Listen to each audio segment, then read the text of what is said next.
Mais uma vez, gente boa. Como estão? Tudo bem?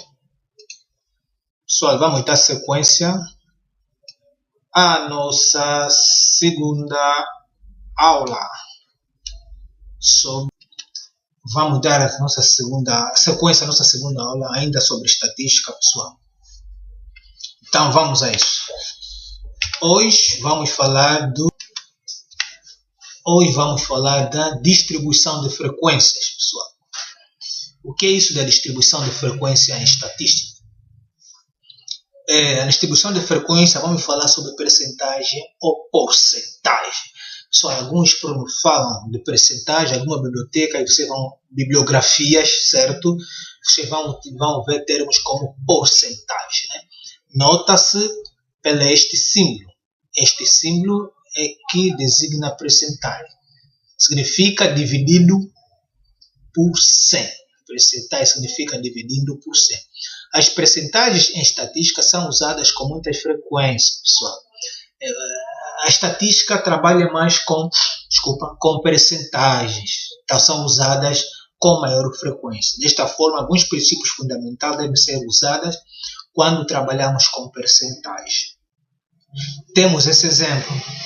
Queremos, por exemplo, encontrar, por exemplo, 6% de 1.200. Como é que nós podemos calcular em estatística 6% de 1.200? Pessoal, é simples. Vamos fazer a divisão da percentagem por 100, a divisão da percentagem por 100 e multiplica por 1.200. Então, o 6% de 1.200 são 72. Percebe? Por exemplo, queremos saber quanto é que é 6% de 1.200. 72, fazendo esta operação. Por exemplo, a fração é percentagem. Para converter uma fração, divide-se o numerador e o denominador para obter um número decimal equivalente. Multiplica-se por 100 acrescentando o símbolo de percentagem. Exemplo, converter 3 por 4 numa percentagem equivalente. Quanto equivale? Qual é a percentagem que equivale 3 por 4? Isso equivale a 0, o que vai acontecer? Vai fazer a divisão disto por 0, a divisão disso que vai nos dar 0,75 e multiplica-se por 100%. Então, a multiplicação por 100% disto,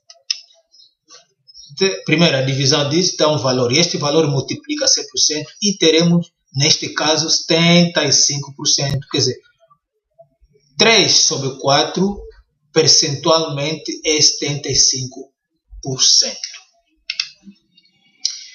Agora, se quisermos de decimal em percentagem, temos um número decimal para percentagem.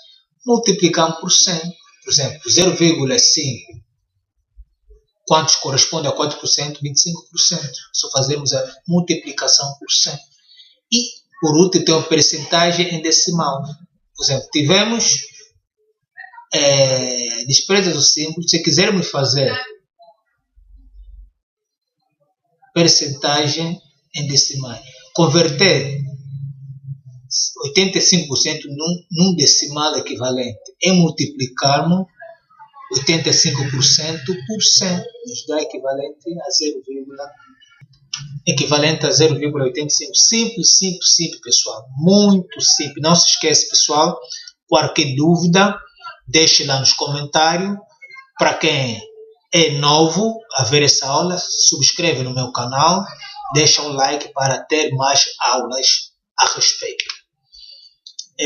Temos ainda por consequência a seguir, temos ainda na análise de dados estatísticos para melhorar a representação e conclusão das pesquisas, percorremos os recursos para que nós possamos fazer cálculos estatísticos ou demonstrações estatísticas.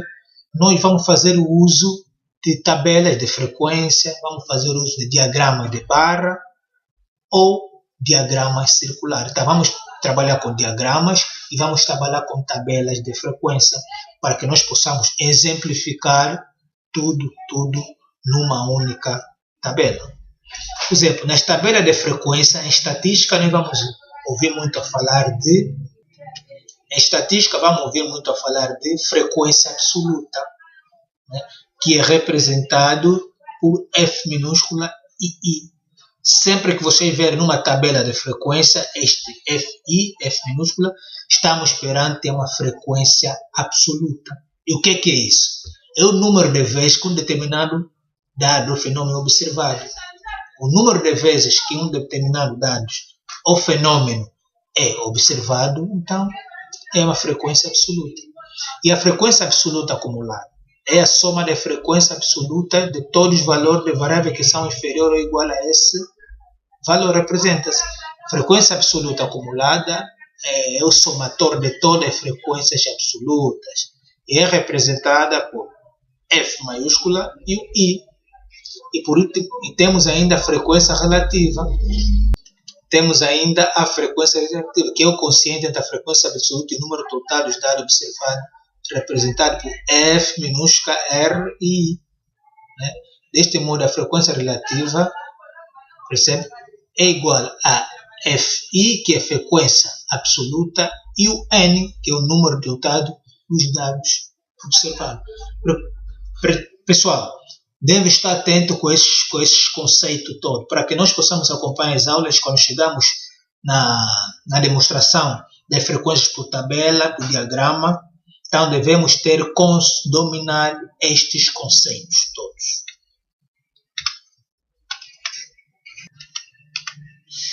E, por último, temos frequência relativa acumulada, que é a soma da frequência relativa de todos os valores de variáveis que são inferiores ou iguais a esse mesmo valor.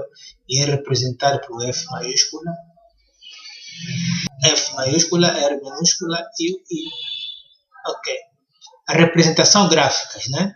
Normalmente as tabelas de frequência, nós podemos representá-lo graficamente utilizando o gráfico de barra. Existem vários tipos de gráfico, pessoal, mas nesta nossa capacitação, posso dizer, nessa nossa formação, vamos ver o gráfico de barra, gráfico circular, histograma e o polígono de frequência.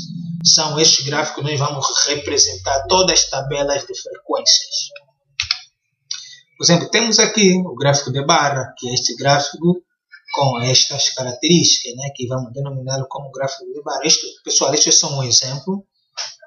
Meus amigos, este é somente um exemplo de um gráfico de barra. Vamos vê-lo na prática. Temos o gráfico circular, que tem estas características de um círculo. Este é só um exemplo. Temos o histograma, né? O histograma também que tem essas características. Só aqui está acompanhado da teoria, né? Como criamos esse histograma. Na prática, vemos como é o pormenor. E temos ainda o polígono de frequência.